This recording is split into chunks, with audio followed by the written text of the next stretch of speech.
আসসালামু আলাইকুম। Xiaomi presents sports টকে সকলকে আমন্ত্রণ। এনজো ফার্নান্দেজ ব্রাজিলের এগেনস্টে যে গোলটা করেছেন সেই গোলটা ১৬ টাচের একটা গোল ছিল। এক্স্যাক্টলি ১৬ টাচের একটা গোল, দুর্দান্ত একটা গোল তিনি করেছেন। পুরো মাঠটাই তিনি দাপিয়ে বেরিয়েছেন। তার ব্যাপারে খুব ইন্টারেস্টিং কিছু পরিসংখ্যানের গল্প বলবো, তার আগে একটু গোলটা দেখে আসি। একেবারে ডান প্রান্ত থেকে যখন একটা টাচ পেয়েছিলেন, রাইট ব্যাকের যে প্লেয়ারটা ছিলেন তিনি গোলকিপারকে ব্যাকপাস করেছেন, সেটা সেকেন্ড টাচ ছিল। দেন লেফট ব্যাকের প্লেয়ারকে দেওয়া হয়েছে, তিনি সামনের দিকে বলটাকে বাড়িয়েছিলেন। দেন তার সতীর্থকে আবারও স্কোয়ার পাস করেছেন। নিজেদের মধ্যে বল দেয়া নেয়া, পাসের সংখ্যাটা আপনারা দেখছেন যে কতগুলো পাস এখন পর্যন্ত কমপ্লিট হয়েছে। মিড ফেজে একটা ফ্রন্টাল পাস দেওয়া হয়েছে সেন্টার সার্কেলের কাছাকাছি অঞ্চলে। দেন স্কোয়ার পাস বাঁ দিকে, সামনে আবার বলটা বাড়িয়েছিলেন একদম সেন্টার যে সার্কেলটা রয়েছে সেখান থেকে বাঁ দিক থেকে একটা আক্রমণের চেষ্টা আর্জেন্টিনার পেনাল্টি এরিয়ার ভেতরে, সেখানেও দুটা টাচ হয়েছে।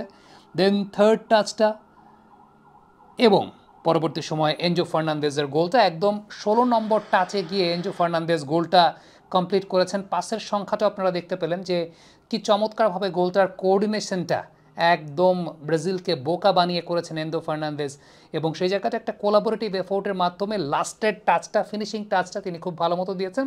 এই ফিনিশিং টাচ থেকে আসলে গতকাল যখন বাংলাদেশ এবং ইন্ডিয়ার ম্যাচটা দেখছিলাম, বারবারই মনে হচ্ছিল যে হামজা চৌধুরী যেভাবে ছো মেরে বল নিচ্ছিলেন ডিফেন্সিভ মিডফিল্ড থেকে এবং যেভাবে যোগান দিচ্ছিলেন, ইন্টারসেপশনগুলো করছিলেন, ফিনিশিংয়ের জায়গাটা প্রথম ২০ মিনিটেই মনে হয় ৩টা গোল দেওয়া উচিত ছিল বাংলাদেশের। 3টা না হলে একটা গোল তো অন্তত দেওয়া উচিত ছিল। এনিওয়েজ, আমরা এনজো ফার্নান্দেজের এই পুরো ম্যাচের যদি স্ট্যাটিস্টিক্যাল ইনফরমেশনগুলো একটু খেয়াল করে দেখি, তাহলে স্ট্যাটিস্টিক্যাল ইনফরমেশনগুলো দেখাচ্ছে তিনি তো ডেফিনেটলি গোল করেছেন, তবে গোল করার সঙ্গে সঙ্গে তার সবচেয়ে উল্লেখযোগ্য বিষয় ছিল একটা অ্যাসিস্ট করেছেন। ১০০% ড্রিবল সাকসেস রেট ছিল, অর্থাৎ ড্রিবল করে তিনি ১০০% ক্ষেত্রে, প্রত্যেকটা ক্ষেত্রে ড্রিবল করে তিনি বল বাঁচিয়ে নিয়ে যেতে পেরেছেন।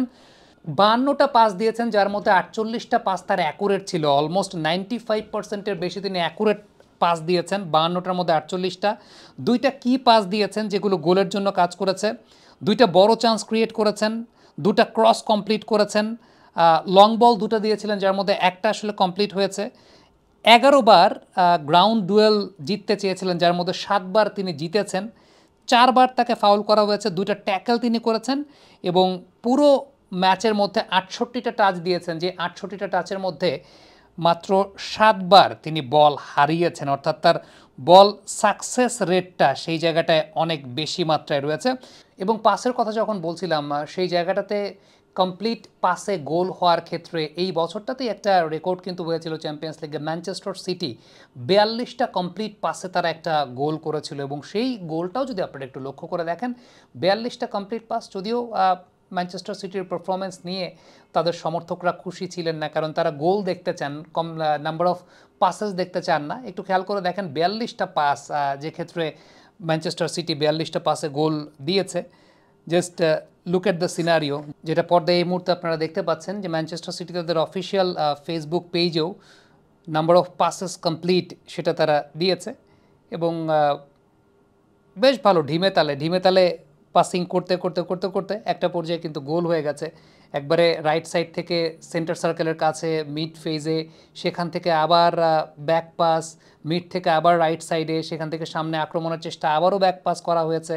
এরকমভাবে ব্যাক পাস করতে করতে করতে করতে খেয়াল করেই দেখছেন আসলে একদম ফাস্ট ফরওয়ার্ড করে যদি আমরা দেখি, গোলকিপারের কাছে গেছে, গোলকিপার থেকে আবার সামনে পাস করা হয়েছে।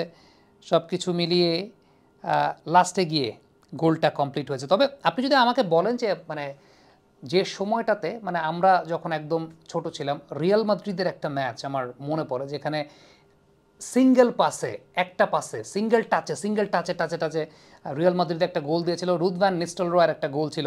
রুদ ভ্যান নিস্টেলরয় ওই সিজনটায় ম্যানচেস্টার ইউনাইটেড থেকে রিয়াল মাদ্রিদে এসেছিলেন, এবং ওই সময়টা আসলে সময় ছিল, এল গ্যালাক্টিকোস বলা হতো রিয়াল মাদ্রিদের সময়টাকে। আপনি যদি গোলটা একটু লক্ষ্য করে দেখেন, আপনাদের সঙ্গে আমিও যদি আরেকবার গোলটা দেখি, মানে সেই পুরনো স্মৃতিটা রোমন্থন করে, ভ্যালেন্সিয়ার সঙ্গে সেই ম্যাচটা ছিল, এবং ওয়ান টাচে লাস্টে রুদ ভ্যান নিস্টেলরয় একটা পাওয়ারফুল শটে গোলটা দিয়েছিলেন। ভ্যালেন্সিয়া সেই গোলটা কনসিড করেছিল, ১-০তে রিয়াল মাদ্রিদ সেই ম্যাচটা জিতেছিল। ওই সময়টা তো মানে একটা রিয়াল মাদ্রিদের জৌলুসটাই অন্যরকম ছিল। আমার মনে আছে ডেভিড বেকহাম মিডফিল্ড থেকে ক্রস